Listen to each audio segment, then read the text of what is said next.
c'est évidemment le directeur du CUFR qui vous accueille ici.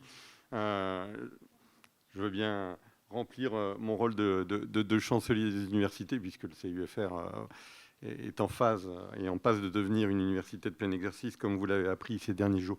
Monsieur le préfet, Madame la représentante du président du conseil départemental, Monsieur le procureur,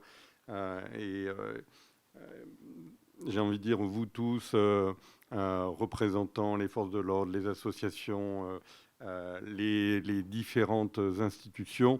Je voudrais commencer évidemment ce propos par me réjouir qu'on soit là tous ensemble. Tous ensemble pour une cause sur laquelle nous travaillons déjà depuis longtemps. Être tous ensemble, les institutions d'un côté, et j'ai envie de dire les associations, c'est aussi apprendre à se connaître, apprendre à travailler ensemble. Je voudrais commencer mon propos par là, avant de faire un petit focus sur nos actions, sur ce que nous faisons au niveau, évidemment, de l'éducation nationale. On oppose souvent les associations qui alertent, qui dénoncent aux institutions qui parfois tardent à réagir ou tarder à réagir. Moi, ce que je vois ici, sur ce territoire, et ce qu'on voit de plus en plus, c'est un partenariat efficace et surtout une connaissance des fonctionnements des uns et des autres et qui nous permet de mieux travailler. Connaissance des uns et des autres, c'est d'abord évidemment comprendre les motivations.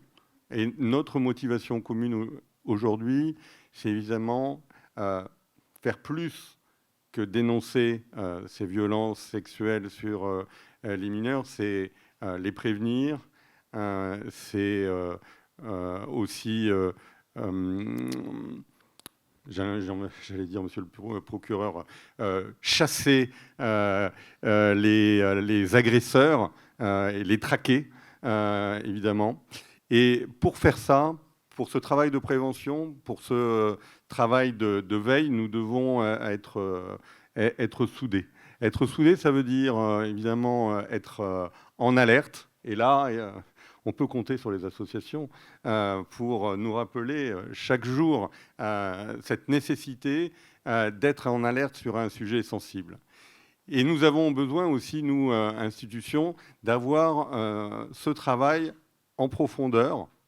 Il ne suffit pas de venir un jour signer une charte pour se donner bonne conscience.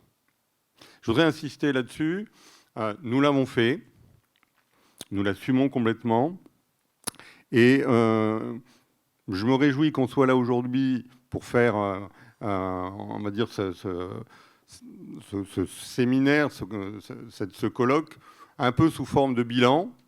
Alors, je pourrais vous donner quelques chiffres sur ce que nous avons fait.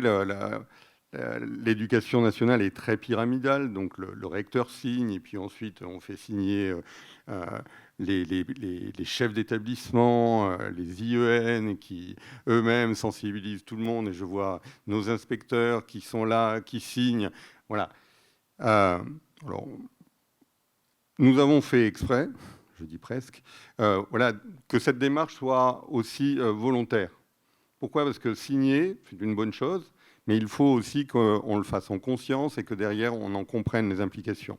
Et j'ai envie de dire, on n'aurait même pas besoin de signer, puisque beaucoup de personnes me disent que cette charte, de fait, elle s'impose naturellement à nous. Mais voilà, sur nos 11 lycées, tout le monde les a signés. Sur nos 11 circonscriptions, je ne vais pas chercher celle qui ne l'a pas signée, mais 10 l'ont signée, etc., etc. Donc, ce travail se fait, et il se fait spontanément, et il se fait en profondeur. Il se fait en profondeur parce que ce qui est très important dans une administration comme la nôtre, agile, certes, et de plus en plus agile, mais imposante par le nombre de personnels que nous avons, 7500, 8000 personnels ici sur l'île. Ce qui est important pour nous, c'est que nous sensibilisions chaque maillon de la chaîne. Et c'est ça qui est très important, et j'imagine que le préfet et le procureur reviendront là-dessus. Ce qui est très important, c'est que chacun soit sensibilisé sur cette problématique, sur ces horreurs, et que chacun sache quoi faire, à qui s'adresser, comment efficacement faire remonter les suspicions, faire remonter les paroles d'élèves qu'ils auraient entendues. Et pour nous, c'est là-dessus que nous concentrons notre travail. Et pour cela, évidemment, nous pouvons compter, et j'imagine qu'ils et elles sont très nombreux et nombreuses ici dans cet amphithéâtre, nous pouvons compter notamment sur nos assistants sociaux, nos assistantes sociales, sur tous nos personnels de manière plus large, médico-sociaux, les infirmiers et infirmières diplômés d'État de l'Éducation nationale, les conseillers d'orientation, les psychologues et évidemment toute l'équipe qui est en première ligne et qui reçoit les témoignages des enfants, mais pas que. Alors pour ça, je voulais vous donner, en deuxième partie, quelques chiffres. J'ai essayé, pour préparer évidemment cette intervention, de regarder l'évolution de ce que nous constatons, nous, au niveau de l'éducation nationale. Puisque, et on le doit justement à ce travail collaboratif avec les associations et que nous avons lancé depuis 1 an, eh bien, nous avons voulu rendre public, transparent, le bilan de nos actions menées sur ces sujets. Ce qui nous permet aujourd'hui de quantifier ce que nous voyons et puis aussi de voir quelques évolutions. Et je vais vous donner quelques éléments. D'abord, sur le point, la prévention de ces violences, c'est l'affaire de tous. Quelques chiffres, nos assistants sociaux, assistantes sociales traitent d'une manière ou d'une autre plus de 13 000 enfants. Alors ça ne veut pas dire qu'ils sont tous en détresse. Ils s'adressent à un moment, ils sont contactés à un moment par nos assistantes sociales. C'est un chiffre en hausse. Et parmi ceux qui sollicitent nos assistantes sociales, ou parmi, on va dire, les cas, je redis, parmi les cas traités par nos assistantes sociales, la moitié, et même plus de la moitié, proviennent des enfants, des élèves eux-mêmes. Et ce chiffre est à la hausse. Et c'est une constatation très intéressante. Et c'est aussi le travail en profondeur que nous avons fait avec les associations pour libérer la parole et pour faire en sorte que les jeunes n'aient plus peur de parler, n'aient plus peur d'aller vers ces adultes référents. Deuxième bonne nouvelle dans la libération de la parole, puisque derrière, évidemment, la mauvaise nouvelle, c'est qu'on constate qu'il y a ces violences. Deuxième bonne nouvelle, c'est que la deuxième source de ces alertes, elle provient des équipes pédagogiques. Et ce chiffre-là aussi est en hausse. Ce qui prouve que tout le travail que nous faisons en profondeur de sensibilisation de nos équipes commence à porter ses fruits. Il faudra qu'on continue, évidemment. Mais évidemment, en creux, il y a d'autres alertes. C'est que les signalements, les saisies plutôt, signalement c'est un terme réservé, les saisies de nos assistantes sociales par les familles elles-mêmes sont en forte baisse. Je ne sais pas ce que ceci cache, ce que ceci implique, mais je vous donne ces chiffres et ça nous donne aussi des pistes de travail, évidemment. Nous avons ce retour quand on fait les analyses d'une année sur l'autre.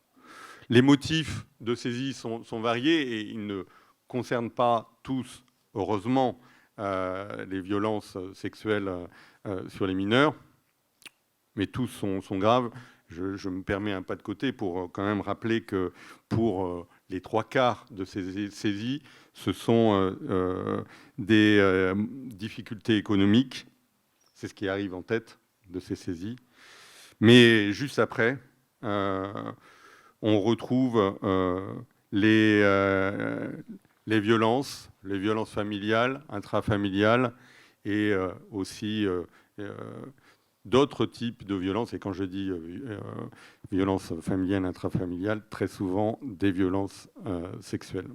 Je vais y revenir.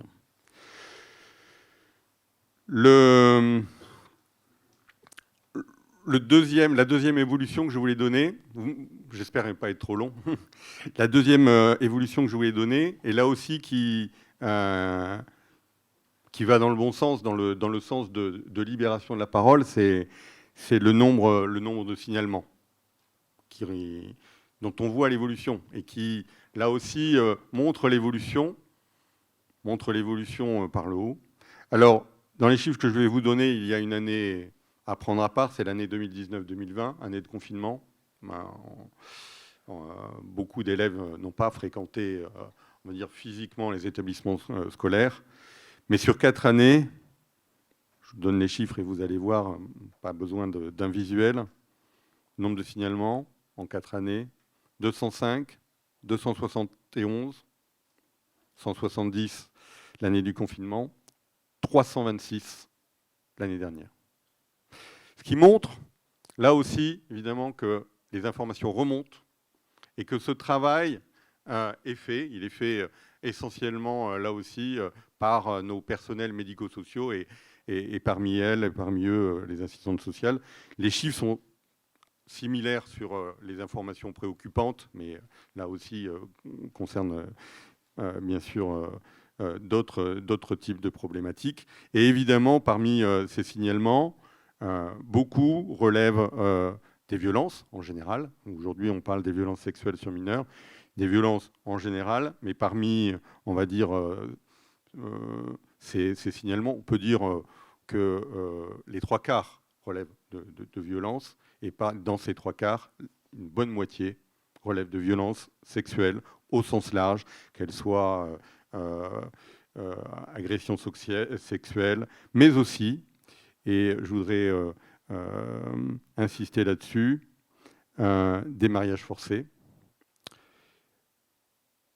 L'an dernier, alors l'année 2019-2020, 9 jeunes filles mineures de moins de 15 ans étaient mariées. L'année suivante, le chiffre est passé à 14.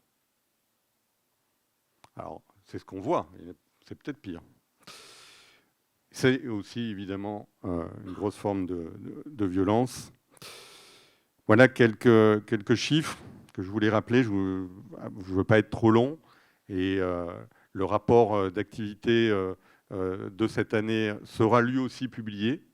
Il vous servira, il servira à tous aussi de base de travail pour nous trouver à nouveau des marges de progression, pour nous permettre, nous aussi, en interne, d'améliorer nos processus de remontée d'informations, pour améliorer aussi le travail que nous faisons avec notamment la justice. Et je salue monsieur le procureur qui nous a nommé un référent et justement pour que ces affaires avancent et soient traitées de manière encore plus efficace. Merci, monsieur le procureur. Je voudrais finir, j'ai beaucoup remercié les associations. Je voudrais évidemment, je suis dans mon rôle, remercier tous les personnels de l'éducation nationale qui se sont considérablement impliqués dans toute forme d'action. J'ai parlé évidemment des actions quotidiennes de nos personnels médico-sociaux. Je voudrais aussi insister sur tout le travail qui a été fait dans les circonscriptions, dans les écoles, dans les collèges, dans les lycées. Ces groupes de travail, ces activités qui ont été menées pour qu'on libère la parole, pour qu'on écrit des petites scénettes avec les élèves, pour qu'on se sensibilise par toutes les formes possibles à ces violences sexuelles.